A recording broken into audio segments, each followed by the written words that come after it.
ఓం శ్రీ మాత్రే నమః. అందరికీ నమస్కారం అండి. కుంభరాశి వారికి జూలై నెల 16, 17, 18 తేదీల్లో వారి యొక్క రాశి ఫలితాల ప్రకారం ఖచ్చితంగా జరిగేది ఇదే. ఈ రాశి వారు కనుక ఇప్పుడే కనుక మన ఛానల్ ని కొత్తగా చూస్తున్నట్లయితే చేసి ఛానల్ ని సబ్స్క్రైబ్ చేసుకుని ఈ వీడియో మీకు నచ్చినట్లయితే లైక్ చేసి మాకు సపోర్ట్ చేయండి.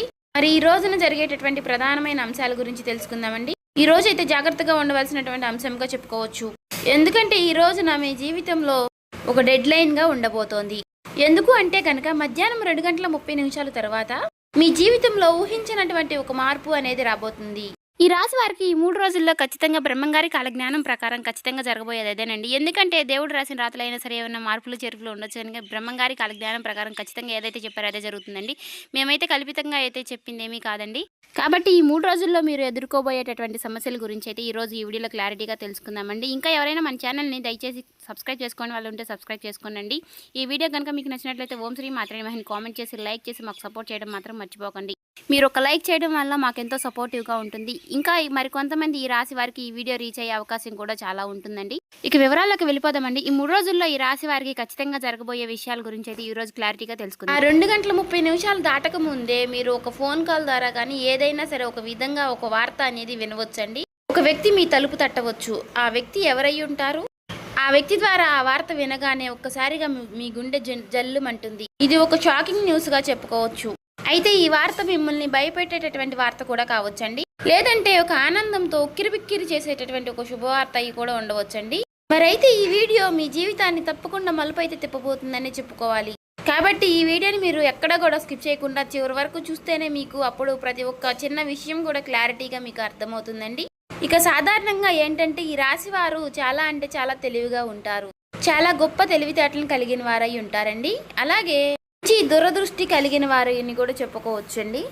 అలాగే మీకు ఏదైనా ఒక విషయం జరిగే ముందు ఒక రకమైనటువంటి సూచన అంటే అది అంతర్బోధ అంటే ఇలా జరుగుతుంది అని చెప్పేసి మీ మనసుకి కనిపిస్తూ ఉంటుంది. కానీ ఈ మధ్య కాలంలో మీ మనసు మొద్దుబారిపోయినట్లుగా మీకు కూడా అనిపిస్తుంది కదా. అంటే మీరు అనుకున్నవి ఏది కూడా పూర్తిగా వర్కౌట్ కావడం లేదండి. గత కొన్ని రోజులుగా ఎదుటివారు కూడా మిమ్మల్ని అర్థం చేసుకోవటం లేదనేటటువంటి బాధగా అది కూడా మీలో ఒక వంతు బాధగా ఉంది. మరైతే మీ గుండె లోతుల్లో ఏదో ఒక అద్భుతం అనేది జరగబోతుంది అని చెప్పేసి మీరు మాత్రం మనసులో పూర్తిగా ఏదో ఒక విషయంలో నమ్ముతూనే ఉంటారు. అయినప్పటికీ గత కొన్ని సంవత్సరాలుగా మీరు ఒక గందరగోళమైనటువంటి పరిస్థితులు అనేది చిక్కుకున్నారండి.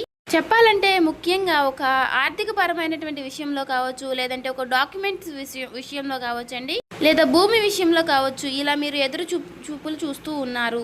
అసలు ఇది జరుగుతుందా లేదా అని చెప్పేసి ఒక రకమైనటువంటి సంఘటనతో సంవిధ్యంలో మీరు కొట్టుమిట్టు ఆడుతున్నటువంటి పరిస్థితులు కూడా కనిపిస్తూ ఉన్నాయండి.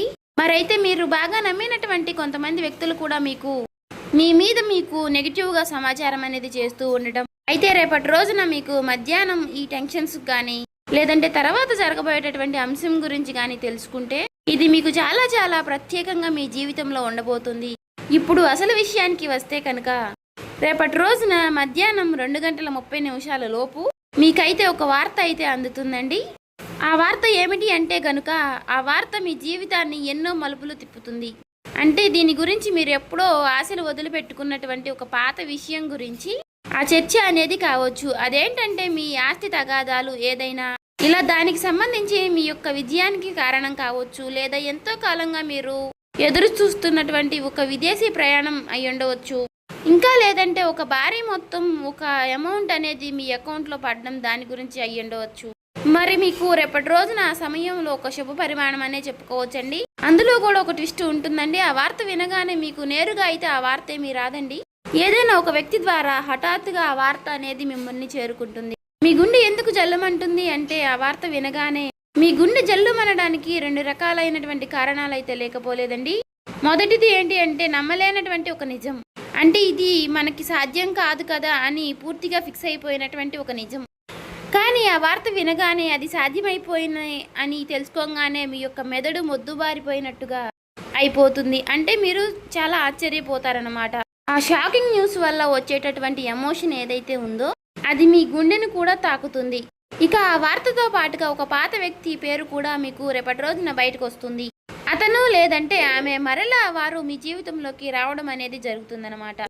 వారు వచ్చారా అనేటటువంటి ఒక షాకింగ్ అనేది మీలో కలుగుతుందండి.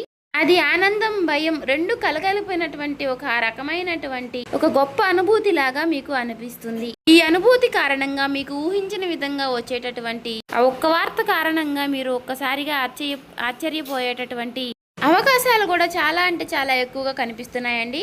అయితే అసలు మరి ఇప్పుడు ఇది ఎందుకు జరుగుతుంది అంటే, ఇప్పుడు మీరు సాధారణంగా మీరు ఈ 2 గంటల 30 నిమిషాల లోపు దీనికి సంబంధించినటువంటి దీనికి కారణం ఏమిటంటే, మీరు గతంలో చేసినటువంటి ఒక రహస్యకరమైనటువంటి ఒక సహాయం అనేది, లేదంటే ఒక ఇన్వెస్ట్మెంట్లో మీరు పూర్తిగా మర్చిపోయినటువంటి పూర్తిగా ఒక పని, దానికి సంబంధించినటువంటి ఒక మంచి ఫలితాలను అయితే మీకు ఇప్పుడు ఇస్తుందండి. మీ వెనుక ఎవరో మీకు తెలియకుండానే ఈ పని అనేది పూర్తి చేస్తారు.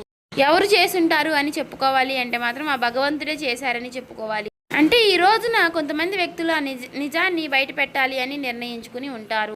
అయితే అందుచేత వారు ఊహించని విధంగా మీకు ఈ ధనలాభం అనేది మీదే, ఈ ఆస్తి కూడా మీదే, దానికి సంబంధించినటువంటి డాక్యుమెంట్స్ కానీ ఇలాంటివి ఏవైనా సరే తీసుకువచ్చి మీకు పూర్తిగా వివరణ అనేది చేస్తారండి.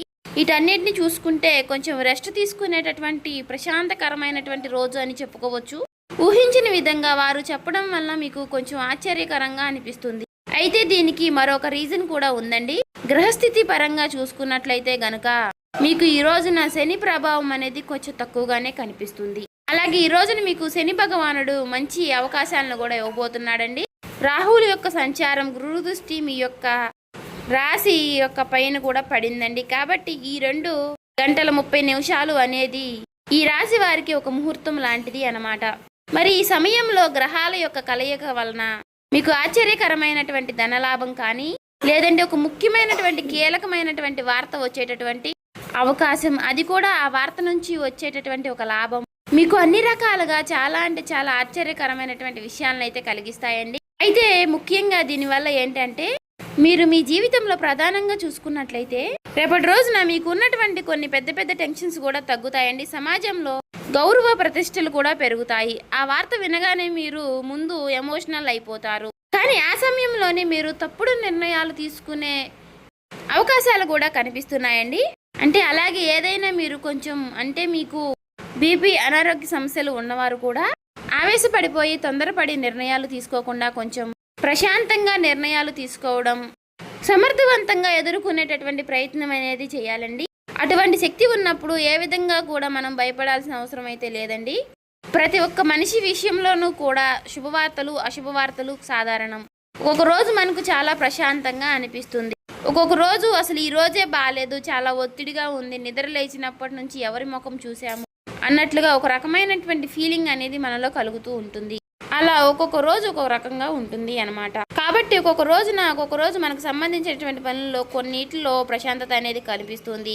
అదేవిధంగా ఒక్కొక్క రోజు మనకు సంబంధించిన పనుల్లో పూర్తిగా డేలా పడిపోతామేమో అన్నట్లుగా అనిపిస్తూ ఉంటుంది. కాబట్టి ఏదైనా మన ఆలోచన విధానంలో మనం తీసుకునే నిర్ణయాలు బట్టి ఉంటుందండి. కాబట్టి ఈ రోజున ఉదయం టైంలో ఆ శివుడి యొక్క ఆరాధన చేసుకోవడం, ఓం నమః శివాయ అనే మంత్రాన్ని జపించుకుంటూ ఉండడం, వీలైతే మీరు శివాలయానికి వెళ్ళి 11 ప్రదక్షిణలు కానీ 21 ప్రదక్షిణలు కానీ చేసుకుని కాసేపు ఆ ఆలయంలో ప్రశాంతంగా కూర్చుని శివుని దర్శనం చేసుకుని మీకు వీలైనన్ని సార్లు లేదంటే 108 సార్లు కానీ ఓం నమః శివాయ అనే మంత్రాన్ని జపించడం వల్ల మీకు ఉన్నటువంటి కొన్ని నెగిటివిటీ అనేది తొలగిపోయి పాజిటివిటీ అనేది పాస్ అవుతుందండి. ఒక మాటలో చెప్పాలంటే మైండ్ అంతా కూడా మీకు కొంచెం రిలీఫ్ అనేది ఇస్తుంది. ఇది ఒక విశేషమైనటువంటి రోజుగా చెప్పుకోవచ్చు. ఇక ఈ రోజు మధ్యాహ్న సమయంలో మీరు ఎవరితో కూడా గొడవలకు కానీ తగాదలకు కానీ పోవద్దండి. ఈ రోజున మీరు నీలం రంగు దుస్తువులు ధరించడం వల్ల మీకు మరింత ప్రశాంతతను ఇస్తుందన్నమాట. అంతేకాకుండా ఈ రోజున మీకు పసుపు రంగు వస్త్రధారణ కూడా మీకు ఎంతో జయం కలిగిస్తుందండి. అలాగే ఈ రోజు మధ్యాహ్నం మీ జీవితాన్ని మార్చేసేటటువంటి ఒక ఫోన్ కాల్ అనేది మీకు వస్తుందండి. ఆ ఫోన్ కాల్ రూపంలో మీ జీవితంలో ఒక సరికొత్త వెలుగుని నింపాలని చెప్పేసి మనస్ఫూర్తిగా నేను కూడా కోరుకుంటున్నాను. ఇక ఈ రోజున మీకు తూర్పు దిక్కు ప్రయాణం అనేది ఎంతో విశేషంగా ఉంటుంది. ఇక ఎప్పుడూ కూడా మీకు వీలైనంత సహాయం మీరు ఎవరికైనా చేయడంలో మీరు ముందుంటారు. ఒకరిని ముంచాలి, ఒకరిని నష్టపెట్టాలి, ఒకరికి సమస్యలు కలిగించాలని చెప్పేసి మీరు ఎప్పుడు కూడా అనుకోరు. మీ మనసులో కూడా మీకు ఎప్పుడూ కూడా అలాంటి ఊహలు కూడా రావండి. కాబట్టి మీ మంచితనం వల్లే మీకు ఎప్పుడూ కూడా మంచి జరుగుతూ ఉంటుంది. అలా మీకు ఆగిపోయినటువంటి పనుల్లో కూడా ఒక మంచి మార్పులు కలగడానికి అది కూడా ఒక సహాయపడుతుందండి. అలాగే మనం ఎప్పుడైనా సరేనండి చేసినటువంటి మంచి పనులు మనకి ఒక్కొక్క రోజు మనకి అవే సహాయపడుతూ ఉంటాయని చెప్పుకోవచ్చు. అలా నిదర్శనమే ఈ రోజు అండి. కాబట్టి మీ జీవితంలో రాబోయేటటువంటి మీ జీవితంలో ఒక మంచి మార్పు అనేది వస్తుంది. మీరు మనస్ఫూర్తిగా మంచిగా ఈ రోజున పాజిటివ్గా ఉండండి. మీ మనసులో మీరు ఎప్పుడు ఎటువంటి నెగిటివ్ ఆలోచనలు అనేవి చేయకండి. అలాగే మీరు ఏదైనా ఒక విషయం గురించి నిర్ణయం అనేది తీసుకునే ముందు 1కి 4 సార్లు ఆలోచించి పెద్దల యొక్క సలహాలు సూచనలు తీసుకుని జాగ్రత్త నిర్ణయాలు అనేవి తీసుకోండి. అలాగే మీ ఇంట్లో పెద్దల యొక్క ఆశీర్వచనాలతో పాటు మీ జీవిత భాగస్వామి యొక్క నిర్ణయాలని గౌరవించండి. ఇక ఈ రోజున మీరు బయటికి వెళ్ళే ముందు ఆ శివుడి యొక్క బసం కానీ లేదంటే సింధూరాన్ని కానీ ధరించండి నుదుటిన. ఇలా ధరించడం వల్ల మీకు వచ్చేటటువంటి కొన్ని నెగిటివ్ ఆలోచనలు నెగిటివ్ సమస్యలు అనేవి తొలగిపోతాయి. అంతా కూడా పాజిటివిటీగా ఉంటుంది. మీ మనసు కూడా చాలా ప్రశాంతంగా ఉంచుకోనండి. నలుగురితో నవ్వుతూ మాట్లాడండి. ఎవరి మీద కూడా చిరాకు పడడం కోప్పడడం ఇలాంటి పనులు చేయకండి. అలాగే మీకు వచ్చేటటువంటి సంకేతాల ద్వారానే మీకు రిజల్ట్ అనేది చాలా కనిపిస్తూ ఉంటుంది. కాబట్టి మీరు కొన్ని ఏవైనా సరేనండి వచ్చినప్పటికీ వాటి గురించి ఆలోచిస్తూ ఉండండి. సో చూసారు కదండి, ఈ వీడియో కనుక మీకు నచ్చినట్లయితే ఓం శ్రీ మాత్రే నమః అని కామెంట్ చేసి లైక్ చేసి మాకు సపోర్ట్ చేయడం మాత్రం మర్చిపోకండి. ఇంకా ఎవరైనా మన ఛానల్ సబ్స్క్రైబ్ చేసుకునే వాళ్ళు ఉంటే దయచేసి సబ్స్క్రైబ్ చేసుకోండి.